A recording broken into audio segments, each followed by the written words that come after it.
Hello लोगोफोर आंनि अख्रि दैमारि चेनेलाव नोंथांमोनखौ फिन खनसे बरायनानै लाफिनबाय दा आंजों दंफायो जोंनि गिबि गायसनजेननाय आफाद जायखौ बुङो अरखां दाबखा सारखौबो आङो खनसे बरायनानै लानाय जाबाय आं सारनावहाय माखासे कुइसन खोथा एसे सोंनो लुबैदों जिहेतु ndfb आफाद गायसनजेननाय होननानै बुङोबा सारमोनखौ रायखांजाग्रोयो माने जोंनि ndfb नि जासिबां उन्दै जुनियर गथ'फोर बिथांमोना आरो सारखौ बर' रायजो राजाफ्राबो गोबाङानो मोनथिया ओंखायनो सारनावहाय ndfb आफादखौ मा साननानै स्टार्टिं बा गायसनजेनामोन बेनि बादै सारा एसे बुंना होयोबा मोजां जागौमोन। गिबियावनो गोरबोनिफ्राय गोजोननायखौ हरदों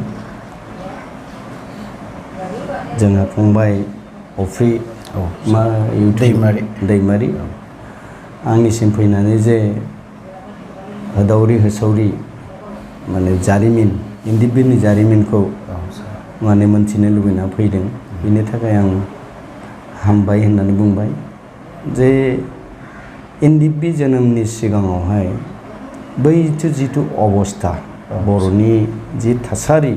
बे थासारिया ओरैबायदि गाज्रिमोन नासयजानाय सोबख'जानाय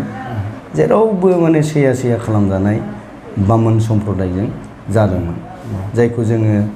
शौविनिस्ट असमिया होननानै बुङो बे शौविनिस्ट असमियाफ्रा बर'खौ जेरावबो मनक लाबोदोंमोन इभेन बिसोरनियाव जोङो दखानफ्रावनो हाबनो हायि अबस्था दखानाव ना लानानै हाबदोंबा नाखौ बायहेरायाव दोनलायनांगौ बेबायदि अबस्थायाव जोङो मोनबोनाय जोङो लामा थाबायदों सान्दुं गोसायाव दै गांदों बे समावहाय माबा मोनसे दैखर लामायाव नुहुरदों जों दै खावनाय नुहुरदोंबा दै लोंनो थाङोबा बहाय थास'लाय होनानैसो दैखौ लोंहैयो बाल्थिंखौनो दाङा थ' बेबायदि परिबेस जिथु नुदों ओमफ्राय मुगैजानाय जिबायदि अबस्था बे मुगैजानायखौ जोङो बै समनि जायफोर फरायसाफोर जायफ्रा एसे गोजानाव फरायदों जायफ्रा गुवाहाटियाव फरायफैदों जायफ्रा शिलंआव फरायदों बायहेरायाव थांनानै जायफोर थाहैदों बिसोर एसे एनै थाबायनायाव हान्थिनायावहाय मोनदांनो मोनदोंमोन जे जोंनि फारसे बेसेबां माने नेग्लिजेन्स दङ बिसोरा बेसेबां नेग्लेक्ट खालामो जोंखौ बेसेबां मुगैयो बेसेबां जों जे बिसोरनि नासयजानानै थानो गोनां जायो बे बाथ्राखौ जोङो उपलब्धि खालामदों वेरास जोंबो बिसोरजों कम्पिट खालामनो हानाय मानसि मेन्टेलि जोंनि जिथु मेन्टेल स्टेटास बे स्टेटासा बिसोरनिसो बांसिन गोजौआव दङ बुंनो थाङोबा खिन्थु जोङो मा खालामदोंमोन मोनसे जोंहा मा होनो बेखौ गावसोरखौनो बिराद गोजौआव दोनो बिसोर आरो जोंखौ बिराद गाहायाव दोनो बे माबाजों बिसोरो जोंखौ नायबाय थानाया जोंखौ बाध्य खालामदों मोनफ्रोमबो माबायाव जों सुबिदाखौ मोना एडुकेसनावनो होन नोङो थांबाथाय जोंखौ एकदम साइड खालामखानानै होनाय माबानाय इभेन ओंखाम जानाय जोंनि जायफोर दा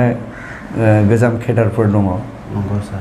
खेबसे आं बेखौबो बुंनानै दोनखानि रंजालु मोनसे रंजालु बे जोंहा रंजालु बर' बे रंजालु बर'आ मोनसे समाव बे दाहोना बायदि थादोंमोन फंबायखौ फरायनो थाखायनो बे समाव ओरैबायदि बेखौ माने ट्रिट खालामो बै हारसा न'खरा बिलाइ लाबोखानानैसो ओंखामखौ जानांगौ ओमफ्राय जि जायगायाव जादों बेखौ सुनांगौ बे रोखोमनि माने ओरैबायदि माने गाज्रि माबा थासारिमोन हारसाजों बर'जों बे जोंनि फारसे जों सानफा एफा रायलायबाय थादों आरो लोगोसे जों नुबाय जोंनि गथ'फ्रा बाहेरायाव फरायनो हाया स्कुल मोजां मोना गतिके जोंनो माबा मोनसे नांगोन आरो बेखौ जों नुबाय जे पिटिसिआ बहुद गोबाव लं जार्नि बेखौ पलिटिकेल माबाखौ स्ट्रागोलखौ खालामबाय बेवहाय जों नुबाय बिसोरबो बेखौ डेभेलप खालामनो हायाखै इभेन आबसुआ फैबाय आबसुखौबो जों नुबाय बिसोर डेम'क्रेटिक वेजों थांनो नागिरदों डेम'क्रेटिक वेजों जों बेबायदि दावगानो हाया भारतआनो हायाखै भारत उदांस्रिनि थाखाय बेवहाय मा होनदों भारतआव बे माबा जोंहा सुभाष बसुआ दाना होबायना आजाद हिन्द फौज बे दायाखैबा थ' बेबायदि दानायनि उनावसो बे भारतआ उदांस्रि मोनदों गतिके जों बे मोनसे जोंनाव कनसेप्टआ फैबाय बे आर्म स्ट्रागल नङाबा जानाय नङालै जाबाय दा आर्म स्ट्रागल खालामनायनि मा मोनसे उपाय दं जों मानसिफोरनो जोंनि साननायखौ प्रसार खालामनो थाखाय मा खालामबाय अभारग्राउन्डआव मोनसे यां बर' नेसनेलिस्ट एस'सिएसन दानानै लाबाय आरो बेखौ जों शिलंआवनो रायलायदों जोंहा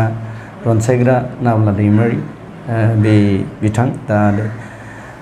बिथाङा खोब दुखु गोनां दाबो जेलाव दङ बे जाबाय मोनसे पलिटिकेल माने कनस्पिरेसि बे पलिटिकेल कनस्पिरेसिनि थाखायनो बियो दासिमबो जेलनिफ्राय बारग'वाखै वेरास बियो सासे वान अफ दि सिगनेटरिस थांनाय लास्ट माबायाव नङा होमबा नंगौ एकर्डआवहाय एकर्डआव होना बेखौ एग्रिमेन्ट होनांगोन आरो एग्रिमेन्टआव बियो सासे वान अफ दि मेजर सिगनेटरि होनजायो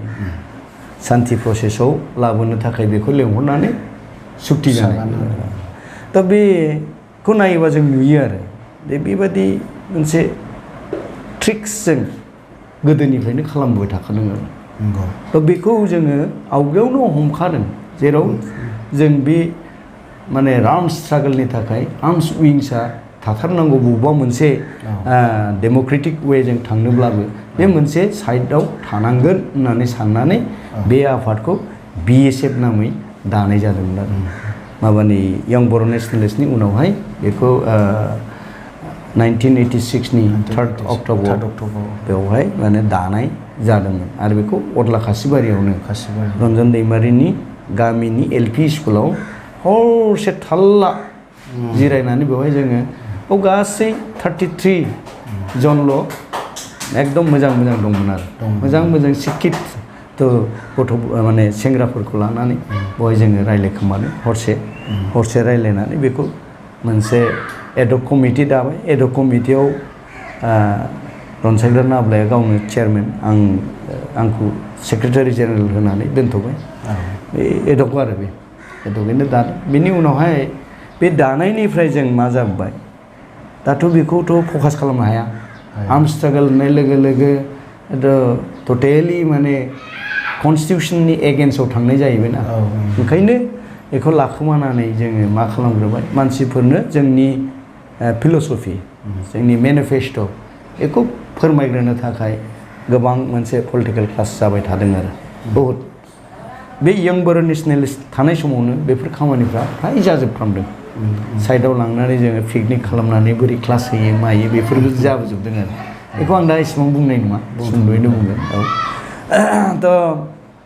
बिदि फैबाय BSF दाबाय दानायनि उनावहाय दानाथ' मानसिफोरखौ कनभिन्स खालामनांगौ बेखौ सालायनोबाथ' रांनि थाखानि बिराद दरखार मानसिनि सापर्टनि दरखार गतिके बेफोरबायदिखौ सिन्था खालामनानै जोङो माखासे स्ट्रेटेजि लानाय जादों आरो बे फार्स्ट माबानि थाखाय जोङो सावरायनायनि गेजेरजों रन्जन दैमारिजों ज' मोनसे स्पेसियेलि साबाया जों फ्राय खोब सावरायबाय थानाय जायोमोन आरो बेवहाय साबाजों ओमफ्राय बेखौ उनावहाय मोनथिहोनाय जायोमोन आरो मानसिफोरनो बे प्लान लाखांनायनि उनावहाय थ' बिदिनो बे दानायनि उनावथ' मावनांगौ जाबाय मावहोलांनायावनो बिदिनो गिदिंहांनायावनो एबसुजों PTCजों बारानिफ्राय बारा दावराव जाबाय बे बारहावाया नांबाय जों मोनसे लुबैदों मा आबसुआ डिभाइडेसन 50-50 बे माबाजों फैदों बे धौजों बिसोरो आन्दलनखौ खालामदों जों बुंदों दे हादरल' जानांगौ खिन्थु जोंनि बिनाया बै समाव सभारेन्टि होनदों बे जाबाय डिप्ल'मेसि मोनसे माबाखौ मोननो थाङोब्ला नोङो 100% बिग्रोनांगौ नङा होमबा दा सभारेन्टि बिबासो नोङो हयथ' स्टेटहुडखौ मोनगोन जाहैनो हागौ जेरैहाय जों नुदों हिस्ट्रियाव हिस्ट्रियावथ' सभारेन्टिखौसो बिबाय थायोना दा जों वर्ल्डनि हिस्ट्रिखौ नायनानै बेफोरबायदि लाइनजों जोङो फैबाय थादोंमोन आरो दा उनावहायथ' नुबाय एबसु PTC बिरादबो गाज्रि बाक्सायाव इभेन बांसिन दावरावखौ जों नुबाय बाक्सायावनो बांसिन जाबाय जानानै बेनिफ्राय मोनसे समाव जोंबो बेरायनो हायि जालांबाय बारानिफ्राय बारा जोंखौ हमबाय दा थिग बिदिनो मोनसे जोङो मानसिफोरखौ नायबाय दाना पिटिसिनि ग्रुपआबो गावसोरबो आबसुखौ गिनानै जोंखौबा गिला बे बर'नो खिन्थु मा जाहैबाय जों पिटिसिफोरनि गामिफ्राव थानाय जाबोबाय नालाय जोंखौ पिटिसि सापर्टार बिदि होननानै बुंग्रा जाहांबायमोन आरो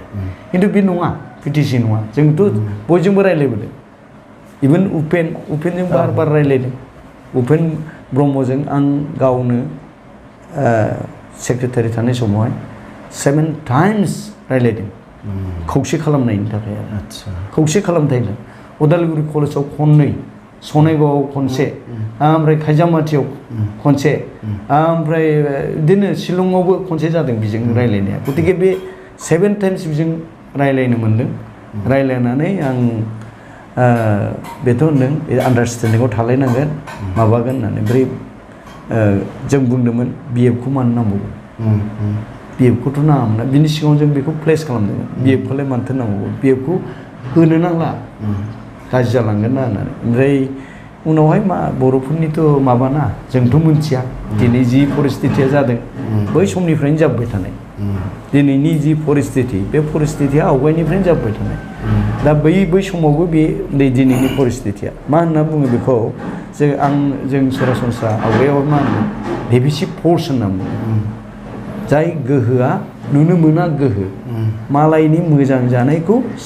एखे सेमफायना होनायनि मोनसे पलिसि थानाय बे डेभिसिभ फर्सआ बर'फोरनियाव फैयो दिनै बर'फोरनि लिडार जे पिटिसिनि समावहाय जे बिराद मोजां ग्रोम जाबाय आबसु जिखुनु आफादफ्रानो पिटिसिखौ सापर्ट होदों बै समाव होआखै होनबा मोनसे स्ट्रं मोनसे मा जादोंमोन बेयाव पलिटिकेलि अर्गेनाइज जाबायमोन सांग्रां जानो रोंनाय जाबाय आरो पलिटिकेल कनसियासनेसा बै समाव फैदों पिटिसिनि दैदेननायाव सोर लाबोदों पिटिसिनि लिडारफोर लाबोदों बेखौ रोंफैदों खिन्थु बे खौसेथिखौ नुनानै बेखौ सिफायनो थाखाय बै समनि आसामनि कंग्रेस मानसिफ्रा जायफोर हाई क्लास गावसोरखौ हिन्दु होननानै बुंनानै लायो सौभिनिस्ट एसामिसफ्रा बोरै सिफायना होगोन नङाब्ला बिपदआव फैगासिनो बिसोर खौसे जानांगौबा हादोरा उदयासल जानांगौबा बे मोनसे बिराद गाज्रि मोनसे माबा जागोन बे सोखावनायनि मोनसे लाबाय बे डेभिसिभ फर्सखौ सोना होबाय जायखौ हायो दा जोंनो बिनय बसुमतारी एमएलए मोनखौ बिसोरनि थ्रुयैनो गावहोबाय बिसोरखौ लाबाय माबा इउटिएनएलएफ खालामना होबाय आबसुआबो बाहायनो बिदिनो मोनसे गावनाय फैबाय बिदिनो बाहायो बिसोरो आरो सोरखौ बाहायो जायनि ब्रेना बिराद सखा ओमफ्राय दसेनो माबाखौ होबा बेजों थांग्रा दा बे एखे बर'नि गेजेराव बे जागासिनो दं दिनैनि जिथु परिस्थिति आं बेखौ बुंनो लुबैयो जे दानि जिथु गोदान पलिटिशियानफोर बर'नि बिसोरबो गेजेराव डेभिसिभ फर्सनि भिक्टिम जानायसो गावनि होननानै बुंनो हालाना बे दिनै थारमाने मा गावनि होननानै दा होख्रिखावनो हायाखिसै बे आवगायाव बुंदोंमोन जोंनो हादोर नांथारगौ दिनै हादोर नांथारगौ होननो हाया नङा होमबा बिदि जाबाय अबस्थाया मानो जादों डेभिसिभ फर्सनि नोंसोरो भिक्टिमाइज जानाय बिसोरो भिक्टिमाइज जादों गतिके बे जों कनसियास होननाया माखौ होननांगौ साबकनसियासआव बिसोर खामानिखौ मावदों गावनि कनसियासथाराव फुललि कनसियासथाराव बिसोर खामानिखौ मावाखै गावनिया कमप्लिटलि कनसियासबा गावनिखौ बे जेब्लाबो बाद होआ गावनिया गावनियैनो थागोन बे बेयावनो थागोन बे खिन्थु बिसोरो जास्ट रोंफ्लाबनानै साबकनसियास बेनिफ्रायनो होमब्लाबो जायोलै होननाय लाइनजों थांनाय आरो खिन्थु जाथिनि खेथ्रआव हारिखौ फोथांनानै लाखिनायनि खेथ्रआवहाय नोङो माखासे खोथाखौ एकदम गारथारनांगोन आरो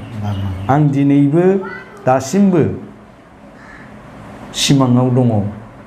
बर'आ सानसेब्लाबो स्टेटहुड मोनगोन बे बड'लेण्ड नङा जानो हागौ खिन्थु स्टेटहुडखौ मोनहैगोन आरो बे मोननायनि थाखाय जों जे दा गावखौ गाव लानानै अहंखार भाबै बुंलायलायबाय थायो सोरबाया सोरखौबा नासयलायबाय थायो बे बुस्थुखौ गारनांगोन अहंखारखौ गार खौसे आगान होलाय खौसे नांगौ जेराव जोङो खौसेयै थागोन जोंनि साननाया गासिबो जाफुंगोन आरो नायबाय था जों खौसे जाहांबानो बिराद मोजां जाबोयो देरहायोबो देरहायो देरहाया होमबा देरहायो देरहादों जों खौसेयावथ' नुबाय थादोंना खिन्थु गावस्रानाय लोगो लोगो बेलेगा नै दिनैहाय हाबनो चान्स मोनदों खाबु आरो बे हाबनानै मा खालामनो नागिरदों दिनै जोंखौ मोनफा मोनफा मोनफा गाहोलांनानै लास्टआव थांनानै बेखौ हारामुरा खालामगोन बिनि जारिमिना गोथां जारिमिना दिनै दङ कार्बि आंलंखौ नाय बेसेबां बोसोरनि सिगांनो अट'नमास काउन्सिल मोनदों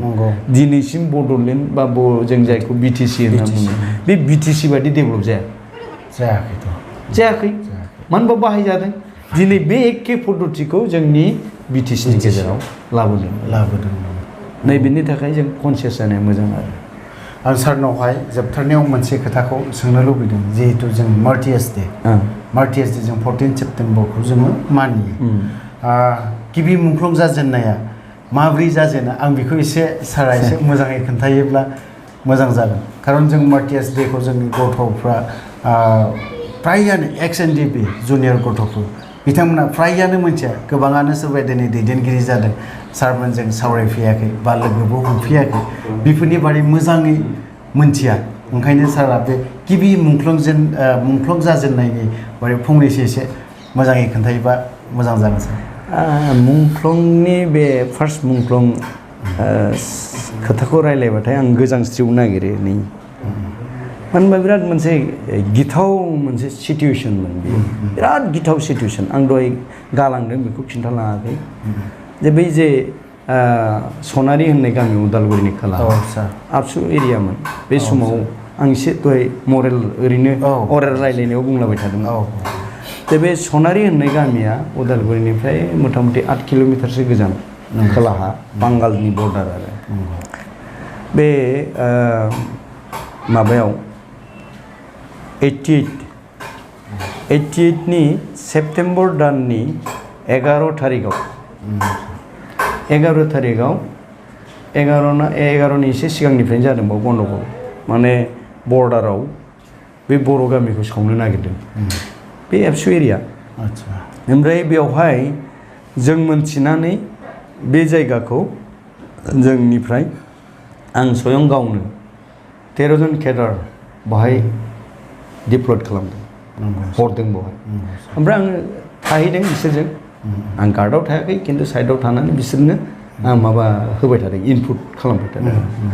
दा ओमफ्राय बेवहाय आं एरियानि लिडारफोरजों बै समनि पिटिसिनि लिडार आबसुनि लिडार बिसोरजों आङो मोना जयै रायलायबाय थादों जे बिदि गिलायना खारबा माने बिराद खहा दं समफोर मा रायजो जागोन बेवहाय मोसौ मैसोखौ बिसोर लांजोबगोन न' बां सावनानै गालांजोबगोन बिफां लाइफां दानफायलांजोबगोन नोंनि बारि बागाननि जेसेबां जथ' दं बेखौ लांजोबगोन बांगालफ्रा गिनानै माने थांनो दरखार गिनानै खारनाय माने नों गावनि प्रपार्टिखौ गारनानै खारनाय बेनिखायनो जि जायो जिहेतु जों हादोर बिदों नालाय थै थां बेयावबो मा नायनांगौ होननानै बिसोरनो आङो मोनसे मबिलाइजेसननि माबा लानानै बे गथ'फोरखौ बर्डाराव दोनदों आरो बर्डाराव दोननानै ओमफ्राय बेथ' जायाखिसै गन्डगलानो जायाखिसै 11 थारिखआव मोनसे बिदिनो बाव थादों हराव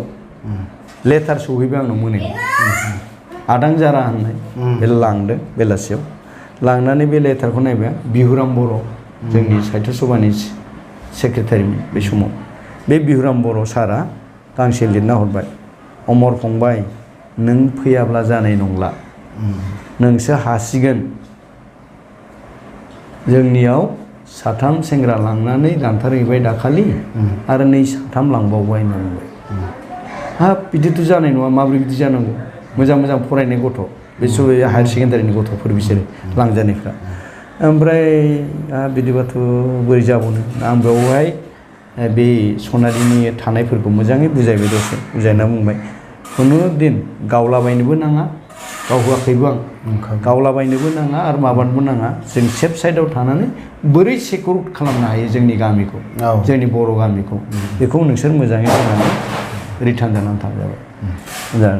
जागोन सार जाबाय बिसोरो आंखौ बिदाय होबाय बिदाय होनानै ओमफ्राय आं फैबाय आंखौ लानानै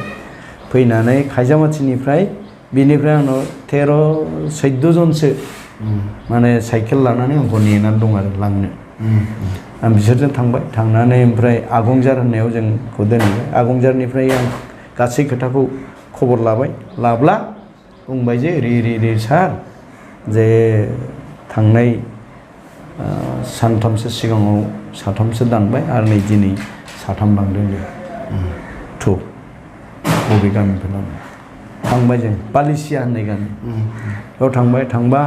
लामायावनो आं नुलांबाय जोंहा उदालगुरि जिल्लानि आबसुनि सेक्रेटारि महेश बसुमतारी होननाय बेखौ नुबाय आं दुगैगासिनो दं ओमफ्राय आंबो बे समाव अर्गेनाइजिं सेक्रेटारि आबसुनि आं बे समावहाय मोनथाम बिराद मोजां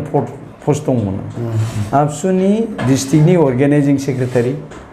ओमफ्राय जोंनि BSFनि सेक्रेटारि जेनेरेल उदालगुरियाव बड'वेल क्लाब होननाय मोनसे क्लाब दङ बेनि सेक्रेटारि ओमफ्राय माबा दङ जोंनाव बे मा होनो बेखौ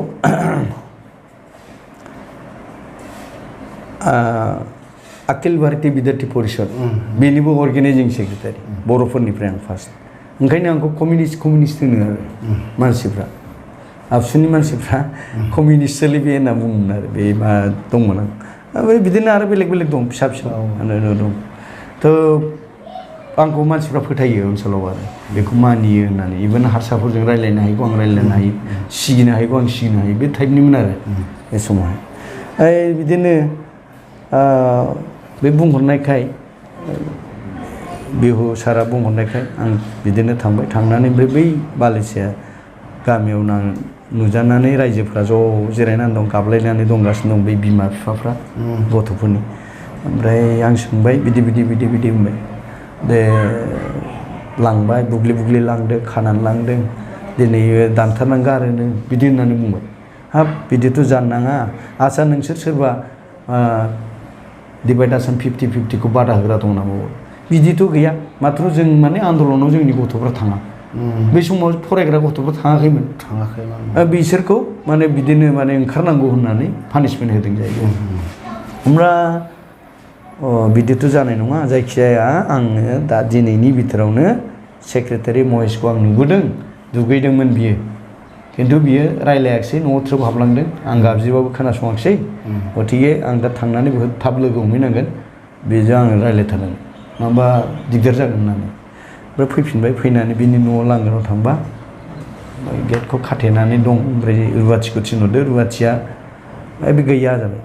दहायसो नुलांबाय दङ आरो मानो गैया होनबा नैबे लेटारखौ होदो होननानै आं लिरना गालांबाय आरो दिनैनि दिनावनो जिखुनु समायाव जिखुनु जायगायाव बेनि बिसयै रायलायनांगोन होननानै नैबे जे खौसे गैलायि आरो बुथारलायनायनि खोथा बेफोरबायदि सिटुवेसननि सायाव जों रावलायथारनांगोन होननानै बेखौ बुंलांबाय आं रायलायनांगोन होननानै ओमफ्राय बे लिरनानै गालांबाय आं थांबाय आंखौ गारनानै थांजोब्बाय आंखौ दोनहैग्राफ्रा आं हारसिंल'सै आंजों भारत होननायखौल' लांफादोंमोन आं बेयाव ओमफ्राय फैनानै थाबाय गालांदों साइकेला पामसारखौ गालांदों बिसोर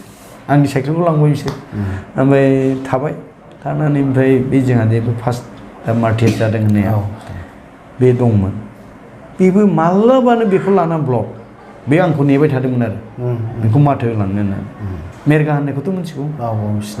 मेरगाखौ सिनायोमोन मा सेकेन्ड लेफ्टिनेन्टमोन नामा सार बे मेरगाया मा खालामबाय दानो सेक्रेटारि सारा बादासो होगोन आंजों थांखानोसै होननानै बेखौ लानानै लांबाय माने लांनाया ओरैबायदियाव बे अरां होननाय दंना अरां बे गान्दा मोनग्रा जायगा अरां बे अरांनि सेरावहाय मोनसे गामियाव आल्फा साब्रै दंमोन आरो बे आल्फानि उइपन्सखौ सेनो होननानै थांदों बिसोर गान्दा गावनो फैनाय दा बेखौ सेनो होननानै थांनाय सानथामसो सिगाङावनो थांनानै दंखायो माखासे ओमफ्राय ओइदिन बे मेरगाया बेखौ लानानै थांबावबाय नों थांबासो जागोनलै होननानै लांबायथ' बे थांबाय थांनानै मोनालांबाय बिसोरबो ओमफ्रायथ' आंहाथ' बारबोनो हाखाला हरावनो थाबाय थानानै ओमफ्राय दाना मा जाखो बै जे महेश होननाय थैबाय दे बियो मानसिया बे महेश होननाया सेक्रेटारिमोन नालाय हराव गिदिंनानै खिन्थाबाय पिटिसिनि गुन्दाफ्रा आबसुनि लिडारफोरखौ गावनो फैदों होननानै गावनो नागिरदों बिसोर जमा जानानै दं होननानै बैसोरखौ एरना होबाय आरो दाथ' बेंजोबहैबाय बिसोरखौ बारनोनो हायाखिसै हरावनो बिराद दावराव बिसोरो बेसेराफ्रा खारनांबाय अखा नायसि 4टा डिसेम्बरसो जाबायमोन एकदम जेरैबो माने गो बेक पिटिसि गुन्दा बिदि आरो बिदि बिराद स्ल'गान होयै फैगासिनो आंखौ फोजायो आंथ' अबाक गामसा गाननानै बिदिनो ओरै हाथाय माजिनानै फुख्रि आलिनिफ्राय नाहरबाय आं मा जाखो बेलाय आं जेबो हमना हाला आरो मा जाखो थिग बे समावनो बे बांबुरा जोंनि आफादनि 7 जननि सिलाइखौ सेनानै लानानै खाथुमनानै फैदों गावलायनो मोना होननानै आरो ओमफ्राय बाद बाखिखौ खारहोजोब्बाय गाव आंनाव फैबाय गोरोन्थि जाबायलै सार मा गोरोन्थि जाखो ज' बिदि थाहैनाया गोरोन्थि जादों बेलेग सानबायना बिसोरो बिदि होननानै दलथा बेले बारग'नो दा रायज्लायनो नागिरखादों होननानै दोनबाय आंबो जेबो जाया होननानै आरो थाबाय उनावथ' एकदम बिराद बे सिलाइखौ फुख्रियाव माबाहैदो फुख्रियाव गारसोमना दोनदो सारथां दानाथ' बारानिफ्राय बारा जाबाय एखेबारे एकदम बारानिफ्राय बारा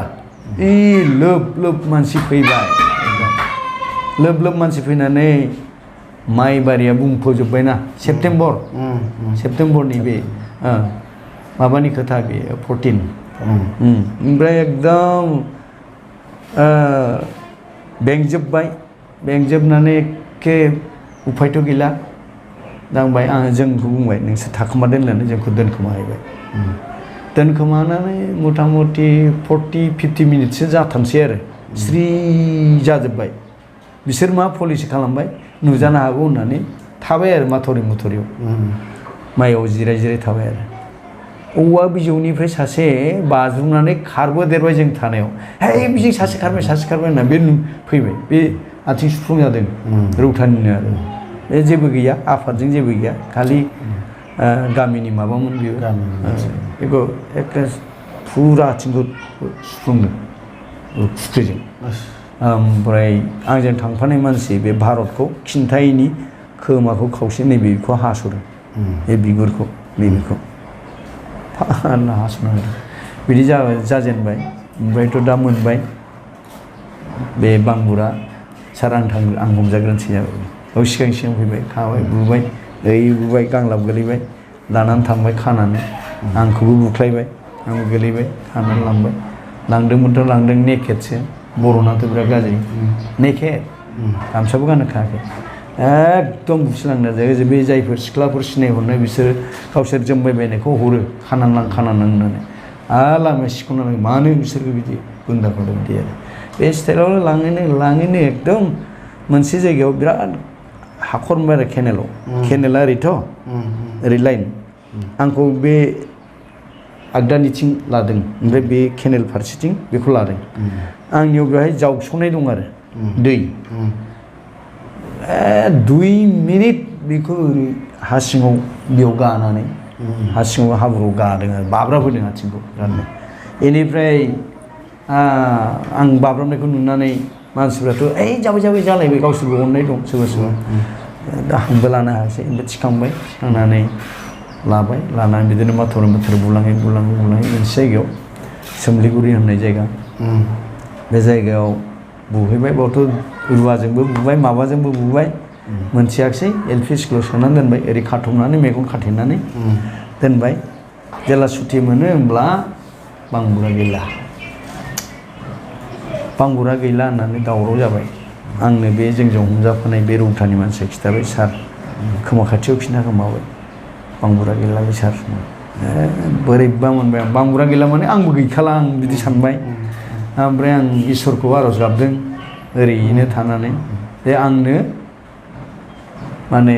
न'खरनि मानसि आरो आंनि बे केदारफोरनि माबाखौ महरखौ खेबसे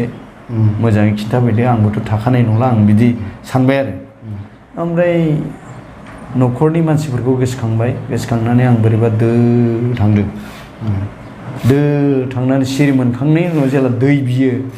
आखाइ गेवबायलै आखाइ गेवनानै दं माबाया दं ओमफ्राय आं बिसोरो ओरैसो लुना होयोमोन ना आं एकदम आखाइखौ सिख'नानै दैखौ लोंदों मानसिया सिख'लायदों ग्रुम थांनानै दरखौ साथिंनिफ्राय मारिनानै दोनबाय आरो ओमफ्राय आं बे समावनो बे बांगुरा नैबाव गोलैदोंमोन आंनि खर'आ बावमोन आरो आथिंखौ बोखारनानै बे खर'खौ ओरै दोननानै बेनाव बे हाखौ ओरै होनानै नोङो खौसेनि थाखाय थैनांगौ जुदि गावमोनबा जों ओरैनो बारग'यो बेयाव मोनसे दंमोन बै जार्मान मेड बिराद गोलाव बे बर्डार एरियायाव लाग्रा राइफल बे दंमोन गंसे ओमफ्राय एसएलआर दं ओमफ्राय कार्बाइन दं कार्बाइनफ्राथ' खाथियाव फैनायाव साब्रै साबाथ' नांगौमोन ना आरो बेथ' बे फारसे लारि लारिनो 6 जन 7 जनसो गोलैखागोन बेबायदि जि गिदिर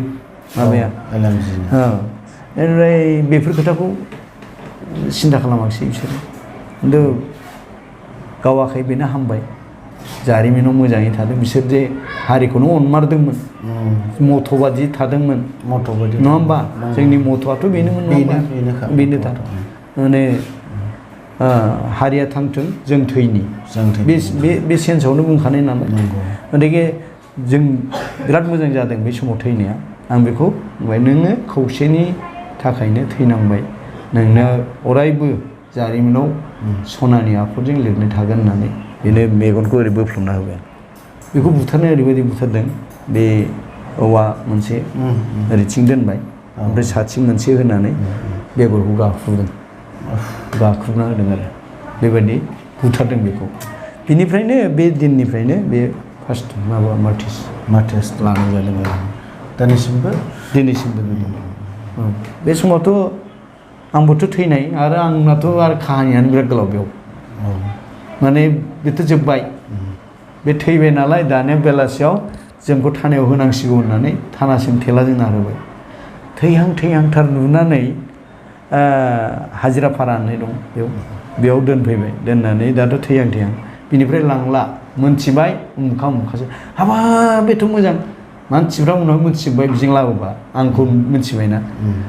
बेसो जाबाय जायनो मोनो बेनो बुलायनोसै दाना बिसोरजों जाय मावग्रा बुलायनो नागिरफिनलायनाय जाबाय ओमफ्राय दोननानै ओमफ्राय जानाय नङा डाक्टार लायबाय माबाबाय मोनाथारबाय आरो इन्जेकसन होला होलि दोननानै ओमफ्राय थुखैब्रबबाय दोननानै दानिया हरनि 9टासोआव आरो थगायनानै लांबावबाय मानसिखौ बिदि दोनजानाय नङा बोरैबा थैबा जोंहा दाय जागोनसै आरो दानथारनांगौ थारमाने गब्ला होननाय दं दा बिजनिथिं दं गब्ला होननाय बे जोंहा रन्जन दैमारिनो बिदा फंबाय जालायो बिसोर खुरमा ओमफ्राय जाम्बा होननाय दं जाम्बायाबो दं दाबो बे जाम्बाजों गब्लाजों बिराद स्ट्रं बिसोरखौबो लाफाबाय ओमफ्राय थेलाजों लांजोब्बाय आरो जोंखौ लांनानै जों साथामखौ दाननानै गारसिगोन आरो माबायाव धनस्रियाव गारसिगोन दाननानै बे खोथाखौ गावसोर रायज्लायनानै सिखा गंथाम बस्था गांथाम लानाय जालायबाय आरो बैसोरथ' मिथिला थगायनानै लांजाबाय लांबाय लांनानै ओमफ्राय लाङोसो लाङो मोना आंथ' लामायावनो उन्दुलांलाय सिरिमोनलाय थेलाया बे बुथेजोब्बाय बे थेलानि गाहायथिंसो खर'आ बे माबा थानायथिं हमग्रा थानायथिं ओमफ्राय मोनसे जायगायाव मोनहैबा गावसिनि मानसिया साफा बुथारनो लांदों होननायखौ मोनथिनानै गोनलांगासिनो थालिबाव होननानै आरो उनावथ' सासेल'सै थेला नारग्राल'सै मोनहैबाय आरो जायगाखौ स्पटखौ जे एकदम जेराव माने सोरनिबा गेटआव लाखिबाय मा जाबावगोनलै आं हारसिंल'सै जाहैबाय बे ओमफ्राय र' सिखाखौ नागिरनो मोनाखै दहायनो बुंखाबाय गंथाम लानांगौ माबा लानांगौ होननानै दावराव जाबाय आरो हाबाब नोंसोरो दानथारनोबा आंखौ दानथारदो